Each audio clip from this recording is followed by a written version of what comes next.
Ave Maria, cheia de graça, o Senhor está contigo. Bendito sois vós entre as mulheres, bendito é o fruto do vosso ventre, Jesus.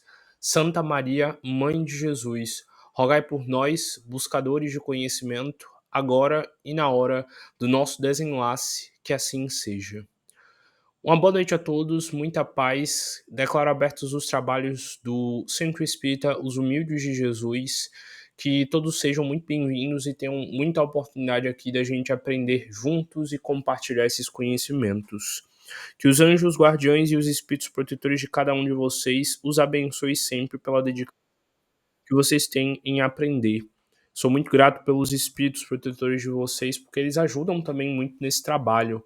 Às vezes vocês acham que vocês só estão aí passivos, ouvindo o que eu estou explicando, mas não, os guias de vocês estão trabalhando arduamente. Os espíritos protetores de vocês trazem muitos espíritos para ouvirem a palestra. Muitos trabalhos são realizados de limpeza energética, de cura energética, enquanto a gente está aqui nessa palestra. E enquanto vocês são limpos, parte da energia de vocês também é doada para ajudar nesses irmãos que estão passando por dificuldades. Então lembrem-se sempre que vocês fazem parte dessa egrégora. Orem sempre pedindo auxílio ao irmão William, e aos espíritos que trabalham nessa casa, que nós sempre seremos ajudados e sempre continuaremos a trabalhar. Então, lembrem também do valor de vocês nesse processo e sejam gratos e felizes todas as vezes que vocês fazem a prece no início e no final das reuniões. Bem, como vocês sabem, já tem algumas semanas que eu já venho aqui estudando o livro O Céu e o Inferno. Já estou há mais de um mês nele e está sendo uma aventura bem legal, porque é um livro que mostra muito a forma com que nós devemos interpretar essa ideia de céu e inferno. E curiosamente, esse final de semana eu estava rolando a Netflix para ver algum filme para assistir enquanto eu almoçava e acabou que caiu que apareceu assim de sugestão para mim ver o filme da história de Kardec. E ter visto esse filme, estar assistindo ele ainda, porque eu corto partes e vou vendo aos poucos, tá sendo uma experiência bem interessante para me ajudar a entender ainda mais o contexto de como estava a cabeça de Kardec nessa época onde esses livros foram escritos. O livro ele mostra muito o contexto histórico e, em principal, as pressões que Kardec passou ao tentar fundar uma religião. Afinal, as pessoas têm uma tendência muito grande a criar resistência ao novo, e ainda mais se o novo os faz ter que se movimentar e os faz ter que pensar de uma forma diferente do que eles sempre estiveram acostumados a pensar. Eu acho que eu já falei isso aqui em outras palestras, que eu contava mais a história do kardecismo, mas caso vocês não saibam, lá na época fizeram fogueiras com o livro dos espíritos, porque as pessoas diziam que o livro era amaldiçoado e que levaria eles ao inferno. Muitas pessoas, muitos espíritas das cidades lá foram perseguidos. Casas foram apedrejadas, pessoas tiveram de se mudar quando as pessoas começaram a descobrir que eles eram espíritas.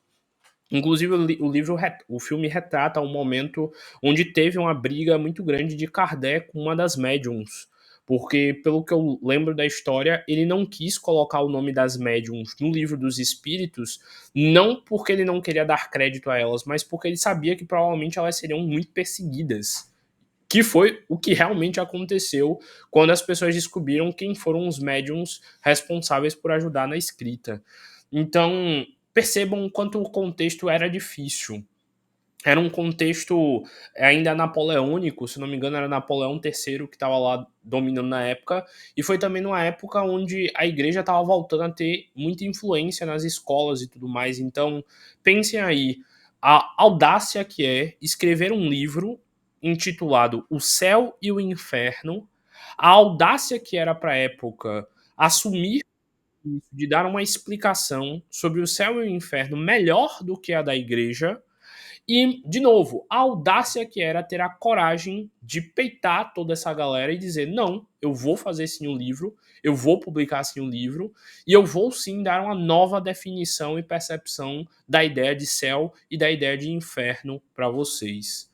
E se não fosse aquilo que Kardec tomou coragem para fazer lá em 1800 e pouco, hoje, em 2024, a gente não estaria lendo esse livro aqui e debatendo sobre isso.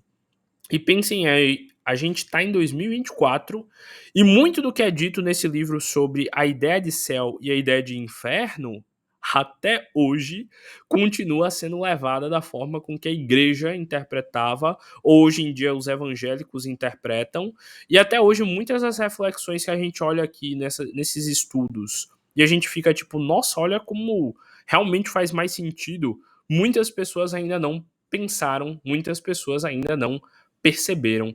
Então imagine aí um livro de 1880 e poucos falar coisas tão profundas. Tenta você hoje, sei lá, em algum local do seu trabalho, da sua vida, falar sobre o céu e o inferno de uma forma diferente, como eu estou tentando abordar aqui para vocês, para ver a reação das pessoas. Provavelmente elas iriam dizer que você estava blasfemando, que você estava desdenhando, que não era assim. Observem como até hoje muitas igrejas, pelo menos principalmente as evangélicas hoje em dia, passam boa parte do culto falando do diabo e levando o diabo como uma força incrível e maléfica que está acabando com a vida dos fiéis. E aqui a gente está debatendo há semanas o quanto a ideia de diabo é uma ideia que não tem base, que não tem sentido, porque Deus é bom demais para ter deixado ou permitido a existência de um ser tal qual o diabo. Então, percebam, se hoje em dia, em 2024, se você tentasse debater as coisas desse livro aqui, você talvez fosse perseguido, imagine como não foi para Kardec isso na época. Então, a gente tem que valorizar uma figura como esta, mas não só Kardec, a figura de todos os membros lá da Sociedade Espírita. Sanson, por exemplo, que eu citei aqui, a Hermans de Foucault, que foi uma das que ajudou a escrever boa parte dos livros, as menininhas, a Aline, enfim, todas as pessoas que ajudaram nesse processo, todos os membros de uma casa espírita são importantes nesse processo, porque todos eles constroem essa unidade que continua mantendo-se aí da forma que pode, tentando abrir a mente das pessoas para o conhecimento. Então, tenham noção, sim, do valor de cada um de vocês. Tenha noção da importância de se estudar isso daqui e de que quanto mais mentes despertam, quanto mais mentes passam a ter luz, mais a emanação da luz e desse novo entendimento crescerá. Afinal, cada um de vocês aí, nas possíveis conversas que conseguirem ter com pessoas de mente aberta, podem passar essa semente de reflexão e continuar com esses estudos. Então, bora lá iniciar aqui a nossa palestra de hoje, falando sobre o livro do Céu e Inferno, nessa parte aqui que está começando a definir a ideia do que seria o Satanás, o diabo, etc, etc, etc. E a gente vai ver aqui como isso acaba nos gerando uma ideia muito forte de medo e uma ideia muito forte de que a gente acaba sendo refém desses tais espíritos.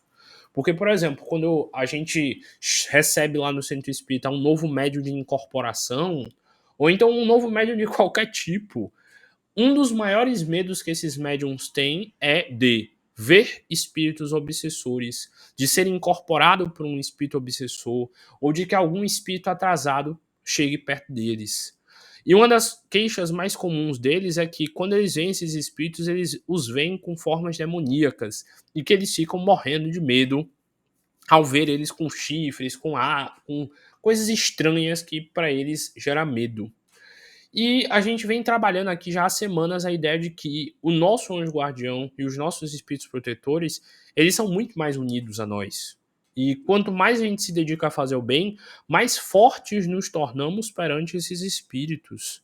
Então, se a gente não estuda uma ideia com uma ideia de demônio e de diabo, a gente não pode ter na mente uma reflexão que nos faça ter força contra esses seres. Então, bora lá continuar isso.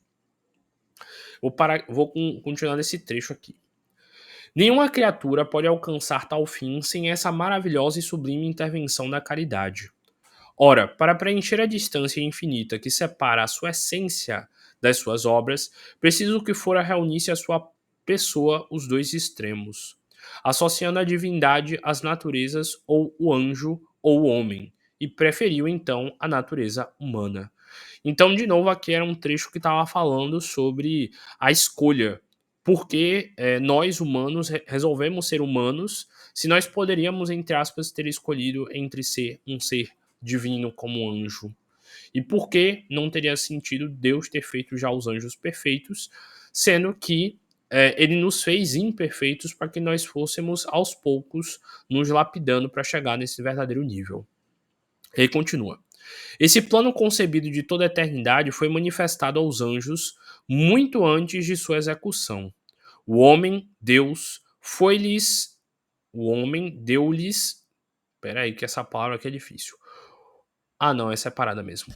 O homem-deus foi-lhes mostrado como aquele que deveria confirmá-lo na graça e guiá-lo à glória, sob a condição de o adorarem durante a missão terrestre para todo o sempre no céu. Então tá falando aqui sobre a percepção de anjo, sobre a percepção de anjo guardião e sobre a relação de nós homens com esses tais espíritos, com graça os anjos, que nos auxiliam nessa missão encarnatória chamada vida. Eu tô passando aqui por cima porque esse trecho a gente já leu na palestra passada e eu também já expliquei na palestra passada.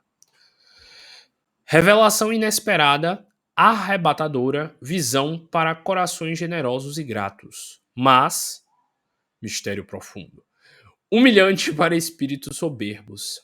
Esse fim sobrenatural, essa glória imensa que ele punha, não seria unicamente a recompensa de seus méritos pessoais. Então tá dizendo aí, ó, que não teria sentido, de novo, um anjo já nascer perfeito. Que para um anjo seria muito mais honrado e honesto que ele, pelo próprio mérito, tivesse saído do nível humano, humanoide o nosso, até chegar ao nível de um anjo.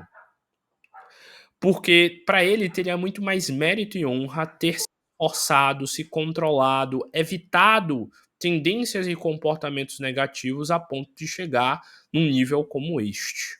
E ele continua. Nunca poderiam atribuir a si próprios os títulos dessa glória, um mediador entre Deus e eles. Então, para ir para pensar, que honra um anjo teria de ser um anjo se ele não tivesse chegado lá por mérito próprio? Que honra uma pessoa tem de chegar no primeiro local de, sei lá, uma corrida, de uma competição, se ela não pensasse e não tivesse a coragem de acreditar que ela fez aquilo ali pelo esforço dela? Então tem muito mais sentido que todos nós, espíritos, nascemos num certo nível de igualdade, de ignorância, ignorância no sentido de não ter conhecimento, e que pelo nosso próprio mérito nós fomos evoluindo a ponto de chegar num nível angélico tal qual os anjos. E ele continua. Nunca poderiam atribuir a si próprio o título dessa glória, um mediador entre Deus e eles. Que injúria a sua dignidade e a preferência espontânea pela natureza humana, que injustiça, que afronta aos seus direitos. Então tá falando aqui daquele contexto onde, entre aspas, conta-se lá na Bíblia que Lúcifer e os anjos caídos que se tornaram os demônios, porque apesar da gente ter essa ideia de demônio, vocês têm que lembrar que os demônios que a gente imagina como demônios foram anjos, anjos que erraram e caíram, e por isso se tornaram demônios. E aí tá falando aqui que essa ideia de que os anjos se revoltaram porque eles acharam que seria uma tarefa injuriosa ter que cuidar dos humanos, não teria muito sentido, já que os anjos são seres em estrito bondade. Um ser que chegou ao nível de anjo por mérito próprio, por dedicação e por abnegação e desejo de ser bom, quando chegasse lá no auge da sua evolução, ele não iria ficar incomodado de cuidar de seus irmãos pequenos que ainda precisam de ajuda. Então, de novo, bora parar aqui para pensar como não tem lógica a ideia de diabo e a ideia de demônios? Conta a história de que Lúcifer, que era um dos anjos mais evoluídos, mais próximos a Deus, então muito conhecimento, muita sabedoria, se revoltou contra Deus. Ó, Primeiro que já não tem lógica ele ter se revoltado contra Deus. E aí continua. Qual foi o motivo pelo qual Lúcifer se revoltou contra Deus? Conta a história que foi porque Lúcifer sentia que Deus amava mais os seres humanos do que os anjos. Essa é uma das vertentes. Peraí, tem sentido achar que Deus ama mais os humanos do que os anjos, sendo que, segundo a visão católica, os anjos já nasceram perfeitos e eram os que viviam próximo de Deus o tempo inteiro? Quem teria de ficar revoltado por não ser um anjo e por não viver no céu perto de Deus seria eu, que sou humano e tô aqui na terra, me acabando, não um anjo que tá lá do lado de Deus e é considerado o mais próximo deles. E aí também contas que Lúcifer teria ficado irritado porque ele sentia que o trabalho dele, que era cuidar de nós humanos como anjo da guarda, cuidar do universo, enfim, etc., não era um trabalho digno para ele com o nível de evolução que ele tinha de anjo. Primeiro que se ele chegasse no nível de anjo, como é dito, ele não ia ter mais orgulho, ele não ia ter mais vaidade, ele não teria mais ciúmes, ele não teria esses sentimentos que são humanos, como diria Nietzsche, demasiadamente humanos. Se ele chegou no patamar angélico, ele já tinha se libertado de tudo isso. Então, como é que Lúcifer iria se rebelar contra Deus? Como é que Deus não saberia disso? Como é que Deus deixaria Lúcifer confabular e corromper vários outros anjos para o bondinho dos revoltados? E como é que Deus iria permitir e deixar todos esses serem expulsos do céu, se tornarem demônios, e Deus não iria fazer nada para evitar isto? Se Deus é todo poderoso e criou tudo, ele é muito mais forte que Lúcifer, muito mais forte que todos os demônios juntos. Então, se ele realmente quisesse, ele poderia barrar todos eles. Então, de novo, observem como não vai tendo lógica essa ideia de um ser como um anjo, no nível de Lúcifer, ter se corrompido. E aí a gente chega ao entendimento de que essa corrupção, se existiu, ela foi temporária. E esses espíritos, depois, em algum momento, recobraram a consciência do erro que estavam cometendo. E se realmente tivesse acontecido, qual seria a lógica ter um reino infernal, cheio de anjos caídos, revoltosos, tentando brigar contra Deus? Se eles eram anjos e sabiam que contra Deus não tem como, porque ele é o ser mais poderoso que existe. Então, de novo, olhe quantas pessoas vivem sob um medo de inferno, sendo que, se a gente parar para analisar, a ideia de inferno comumente que nos é dita não tem muito sentido. De novo, ouçam lá as palestras sobre purgatório, onde eu falo um pouco sobre o umbral e vejam como o umbral ele acaba tendo muito mais sentido do que uma ideia de inferno. E também nas palestras que eu fiz mais aprofundando sobre o inferno de novo, sobre como não tem sentido. Ele continua. Que injúria à sua dignidade, e a preferência espontânea pela natureza humana, que injustiça, que afronta os seus direitos. E aí continua. E chegarão eles a ver esta humanidade que lhes é tão inferior, deidificada pela união com o Verbo, sentada à mão direita de Deus em seu trono resplandecente? Consentirão, enfim, que ele ofereça a Deus eternamente a homenagem à sua adoração? Então, vou reler aqui para ficar mais nítido. Ó. E chegarão eles a ver essa humanidade, no caso está dizendo aqui, os anjos. Eles vão nos ver como humanidade que falhou tanto, que errou tanto, se tornando tão puro quanto eles, que já foram criados puros. E aí continua aqui, ó. Eles que são tão inferiores serão deidificados. Deidificar é se tornar Deus. Dei é Deus. Deidificar é se tornar uma deidade, uma divindade. Então tá dizendo aqui que os anjos, no caso esses que se tornaram demônio, blá blá blá, ficaram revoltados. Como assim? Esses seres humanos, pecadores, sujos, vão ser perdoados por Deus e vão poder entrar aqui no céu e ficar com a gente, que já nasceu perfeito. Como assim? Essa ralé vai entrar aqui. Então tá meio que dando a entender aqui de que foi essa ideia que Lúcifer e enfim, ficou lá revoltado. Como eles ficaram sentados à mão direita de Deus em seu trono resplandecente, eles que pecaram, mentiram, erraram, vão entrar aqui no céu? Nem pensar. E ele continua: consentirão, enfim, que ela ofereça a Deus eternamente homenagem à sua adoração? Então a gente vai aceitar que essa galera entre aqui, fique louvando a Deus, mesmo eles tendo sido tão impuros quanto foram? Então, era meio que essa visão de indignação que, entre aspas, Lúcifer teve que o fez sucumbir. E ele continua: Lúcifer e a terça parte dos anjos sucumbiram a tais pensamentos de inveja e de orgulho. A terça parte é porque conta a história de que foi uma certa quantidade de anjos que foram caídos do céu, tanto que tem várias histórias que dizem que o número 666 era o número exato da quantidade de anjos que caíram do céu, e aí tem outras histórias que contam que foi outra coisa, que foi outro número, e que o número da besta de verdade é 616, e enfim. Tem várias histórias quando fala aqui sobre essa terça parte. Mas imagine aí, de todos os anjos da criação, todos os anjos, pelo papo de um errado, a terça parte resolveu se voltar contra Deus e aceitar ser expulso do inferno por comprar essa conversa.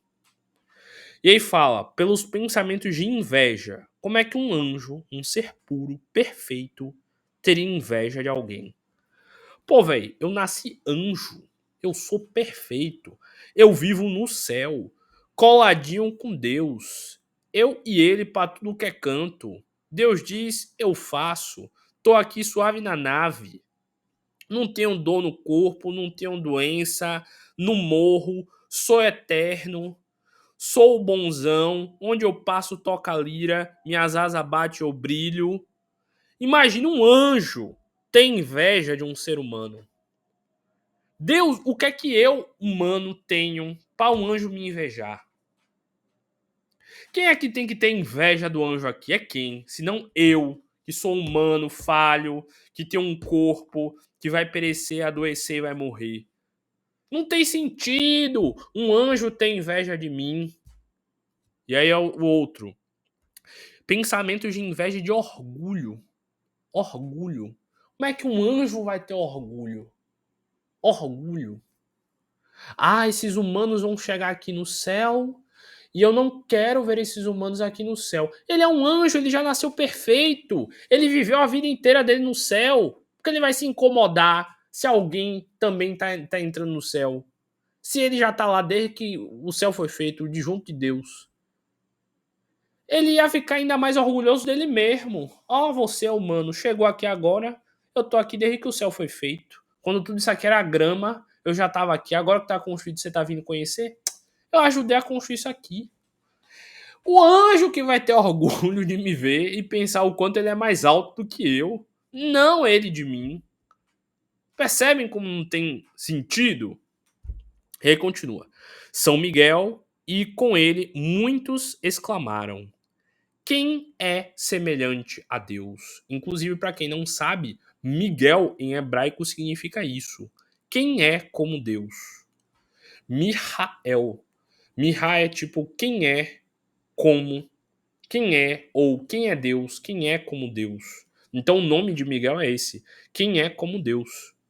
Traduzindo literalmente. Então está dizendo aqui que Miguel, arcanjo, vendo essa rebelião desses anjos, cheio de inveja e de orgulho, sentimentos humanos no anjo, foi lá e exclamou: quem é como Deus?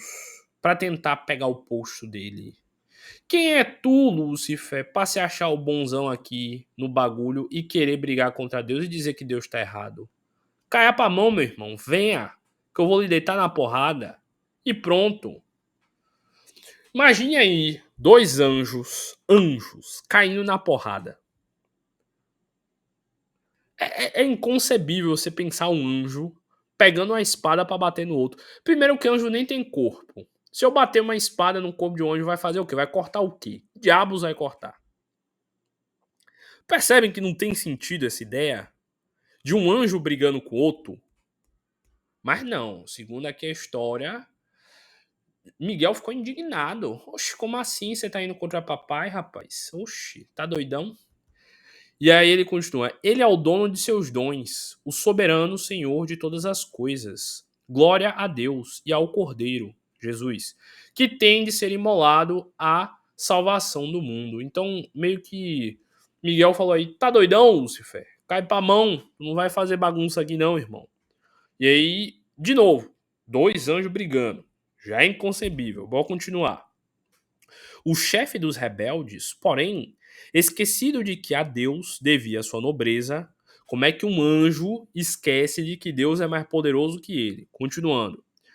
E prerrogativas, raiando pela temeridade, disse: Sou eu ao céu que subirá.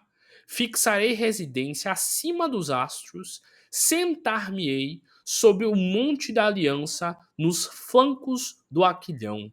Dominarei as nuvens mais elevadas e serei semelhante ao Altíssimo. Então, um anjo, no auge de sua loucura, disse: Ó, eu vou tomar isso aqui tudo, eu vou ser mais alto que Deus e todo mundo aqui vai me obedecer. Gente, que anjo doidão seria esse? Imagine aí você criança, pequenininho ali, chegar pro teu pai e falar: Ó pai, sai de casa, essa casa é minha, quem vai mandar aqui nesse bagulho sou eu e eu não vou mais lhe obedecer pra nada não. Uma criança de 2 anos falando pro pai. A porrada ia dormir quietinho, chorando ainda, pedindo desculpa e pedindo a mamadeira. Imagina aí Lúcifer, um anjo com consciência do nível de Deus, meter um papo desse pra Deus. Não tem noção, não tem sentido. Eu tô brincando com a situação e transformando assim em algo irônico pra gente ver como é nítido. Que isso aqui não tem sentido. Como é que o anjo ia se rebelar contra Deus? E aí continua. Os que tais sentimentos compartilharam acolheram essas palavras com murmúrio de aprovação. Então, outros anjos ouviram esse delírio aqui e concordaram. E partidários ouvem em todas as hierarquias. A sua multidão, contudo, não os preserva do castigo. Eles achavam que eles. Foi o que aqui que falou? Terço, sei lá, um terço de uma quantidade de anjo, iria vencer todos os anjos, que eram maioria, e ainda ia dar o pau em Deus. Confia, e assim ia conseguir muito. Ou se ia, tudo certo. São os 300 aí, ia vencer mesmo. Então, de novo, olha quanto não tem sentido essa parte. Essa ideia de que eles iriam se juntar contra Deus e contra os anjos. Ainda mais pelo sentimento de inveja e de orgulho, que, de novo, não tem sentido. E aí continua. Essa doutrina suscitava várias objeções. Primeiro, se Satã e os demônios eram anjos, eles eram perfeitos. Como, sendo perfeitos, puderam falir à vontade de desconhecer a autoridade de Deus em cuja presença se encontravam? Brother, como é que eu vivo o pé de Deus e eu não tenho noção do poder dele? A gente lê livros espíritas e quando vem, sei lá, um diretor de uma colônia, quando aparece, sei lá, o diretor espiritual de um centro espírita nos livros, conta que todos os obsessores ficam com vergonha de estar na presença de um espírito tão evoluído. Conta que os espíritos até evoluídos se sentem constrangidos perto da luz daquele que tem mais luz. Já citei aqui para vocês que lá no livro Maria de Nazaré diz que ela é uma gota perto do oceano de luz que é Jesus. Uma gota perto do oceano de luz que é Jesus. Imagina um anjo que tem contato com Deus, olhando o nível de força e de poder e de luz e de brilho de Deus, se ele iria pensar mal ou contra esse cara. Não tem sentido. E aí continua. Ainda se tivessem logrado em tal eminência gradualmente depois de haver percorrido a escala de perfeição, poderíamos conceber um triste retrocesso. Não, porém, de modo porque nulos apresentam, isso é, perfeitos de origem. Então tá dizendo aqui, ó, mesmo que fosse o caso da interpretação do kardecismo, que eles foram chegando lá por mérito, por ter aprendido aos poucos a se tornarem perfeitos, ainda assim não teria lógica eles fazerem isso, porque seria um baita de um retrocesso. E se eles já tinham aprendido a ser perfeitos, como é que eles iam querer e preferir a imperfeição? Não tem sentido. E aí vem cá, ó. A conclusão é essa. Deus quis criar seres perfeitos, porquanto os favorecera com todos os dons, mas enganou-se logo ele, Deus, segundo a igreja. Deus não é infalível? Como é que ele ia errar em criar anjos perfeitos que poderiam vir a se rebelar contra ele? Não tem sentido. E aí vem a segunda questão que o kardecismo bate. Pois que nem a igreja e nem os sagrados anais explicam a causa da rebelião dos anjos para com Deus, e apenas dão como problemática, quase certa, a relutância no reconhecimento da futura missão do Cristo. Que valor, perguntamos, que valor pode ter o quadro tão preciso e detalhado da cena então ocorrente? Bora lá. Essa história da queda de Lúcifer é uma das histórias mais importantes de todo o catolicismo. É uma das coisas mais curiosas de se estudar como é que um anjo se tornou Satanás. Como é que em tantos anos de existência da igreja, nenhuma explicação plausível e com lógica foi contada sobre o porquê dessa briga de verdade? Qual realmente seria o motivo de anjos brigarem? E ainda contra Deus? E se essa história é tão importante, como é que nenhum bispo, arcebispo, como é que nenhum dos padres, como é que nenhum papa, ninguém super importante da igreja trouxe essa história de verdade na íntegra? Como é que nenhuma fofoqueira buscou de verdade o que é que tinha acontecido lá? Me digam, como é que ninguém buscou saber o que é que rolou de verdade nessa briga? Cadê a lógica nela? E aí continua. A que fonte recorreram para inferir se de fato foram pronunciadas palavras tão claras e até simples colóquios por um anjo? Um anjo ia falar coisas dessa forma? Será que anjo fala? Ou ele emana energia? E quem foi que estava lá, que ouviu Miguel falando e contou?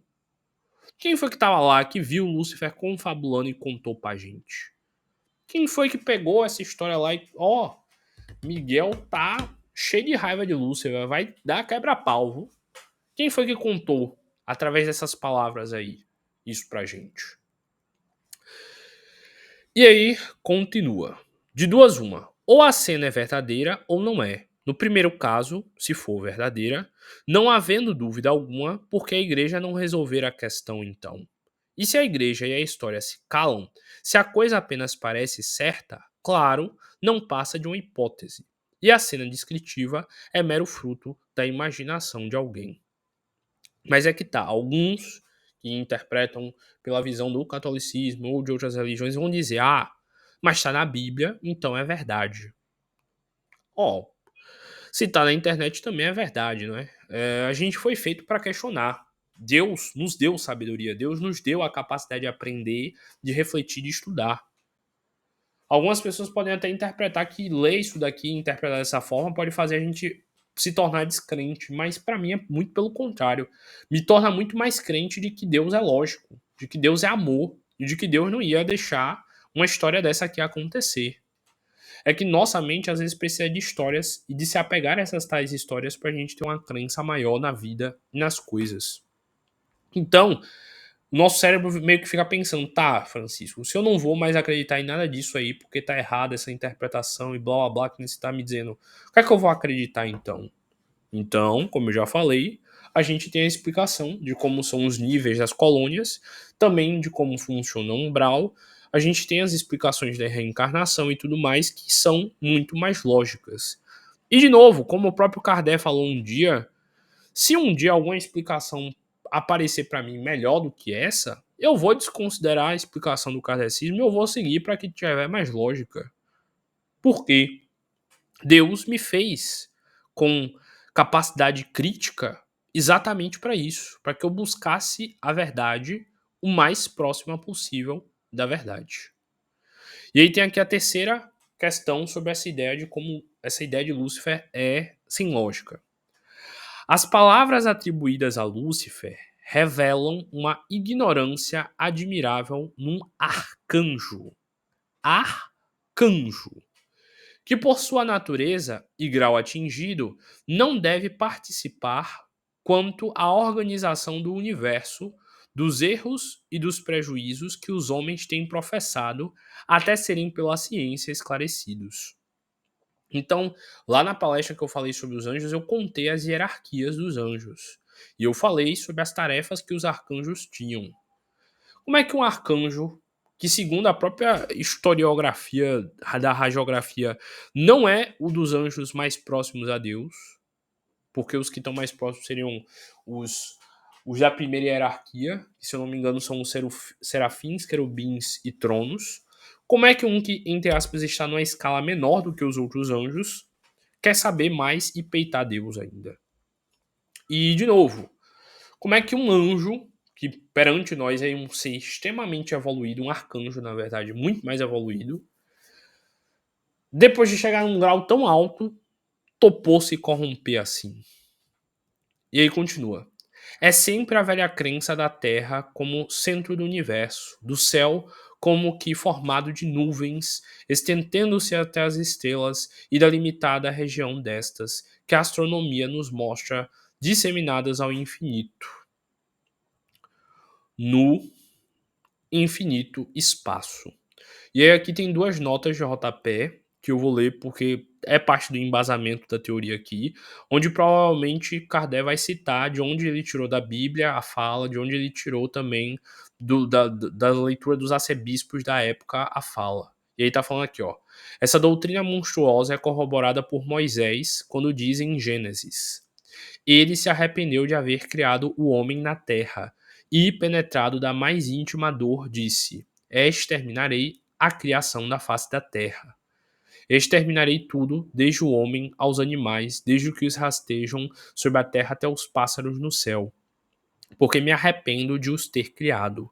Ora, um Deus que se arrepende do que fez não é perfeito nem infalível, portanto, não é Deus. E são estas as palavras que a igreja proclama. Tampouco se percebe o que poderia haver de comum entre os animais e a perversidade dos homens para que merecessem tal extermínio. Então, de novo, mais um trecho aqui que acaba sendo contraditório. Isso significa que Deus não é bom, que Deus não é poderoso? Muito pelo contrário. Significa que Deus, ele é bom, então ele não seria contraditório. Deus é realmente todo poderoso, então ele não faria uma criação para depois desfazer por ter achado que foi ruim. Se ele é perfeito, ele não vai fazer nada imperfeito. Ele continua. A segunda nota, 52. Encontra-se em Isaías e seguintes. A frase, no caso, atribuída, se eu não me engano, a Lúcifer, é: teu orgulho foi precipitado nos infernos, teu corpo morto baqueou por terra. A tua cama verterá podridão, e vermes tua vestimenta. Como caístes do céu, Lúcifer, tu, que parecias tão brilhante ao romper do dia? Porque tem aquela estrela que o povo chama de estrela d'alva, que é Vênus, que aparece logo quando o sol está nascendo no horizonte, que não é uma estrela, que é o planeta Vênus, e que era chamado lá na antiguidade de Morning Star, a estrela da manhã, que é um dos nomes atribuídos a Lulu, Lúcifer. Então tá deixando aqui bem claro que essa interpretação, de novo, de que Lúcifer, a estrela da manhã, um dos anjos mais belos de Deus, ter se voltado contra ele não tem sentido. Aí continua. Como fostes arrojado sobre a terra, tu que ferias as nações com teus golpes, que dizias de coração: subirei aos céus, estabelecerei meu trono acima dos astros de Deus, sentar-me-ei acima das nuvens e serei igual ao Altíssimo. Imagine a soberba de se achar igual a Deus. E todavia fostes precipitado desta glória do inferno, até o mais fundo dos abismos. O que te virem aproximando-se encarar-te-ão, dizendo: será este o homem que turbou a terra, que aterrou seus reinos, que fez do mundo um deserto, que destruiu cidades e reteve acorrentados os que se lhe entregam prisioneiros? Essas palavras do profeta não se referem à revolta dos anjos. São sim uma alusão ao orgulho e à queda do rei da Babilônia, que retinha os judeus em cativeiro. Como atestam os últimos versículos, o rei da Babilônia é alegoricamente designado por Lúcifer, mas não se faz aí qualquer menção da cena descrita. Essas palavras são do rei, que as tinha no coração e se colocava por orgulho acima de Deus, cujo povo escravizara. A profecia da liberdade do povo judeu, da ruína da Babilônia e do destroço dos assírios e é, ademais, o assunto exclusivo deste capítulo. Então também está mostrando aqui quanto essa parte da Bíblia também pode ser associada a este tal rei da Babilônia e não em si a Lúcifer. Bem, o horário não me permite continuar, vou ter que parar por aqui, só que a gente ainda tem bastante coisa aqui para mostrar de quantas contradições tem nessa parte. E de novo, para mim isso daqui tudo só aumenta a minha fé, porque ao tirar de Deus essas contradições e mostrar que essas contradições de interpretações são humanas, para mim Deus se torna ainda mais belo. Porque eu não confiaria em Deus se eu achasse contraditório, se eu achasse que ele punia os homens simplesmente por vingança ou por necessidade de punir. Bem, espero que vocês continuem refletindo e estudando sobre tudo que foi falado aqui hoje e que vocês se dediquem cada vez mais ao conhecimento, porque ele traz o sucesso como a única possibilidade.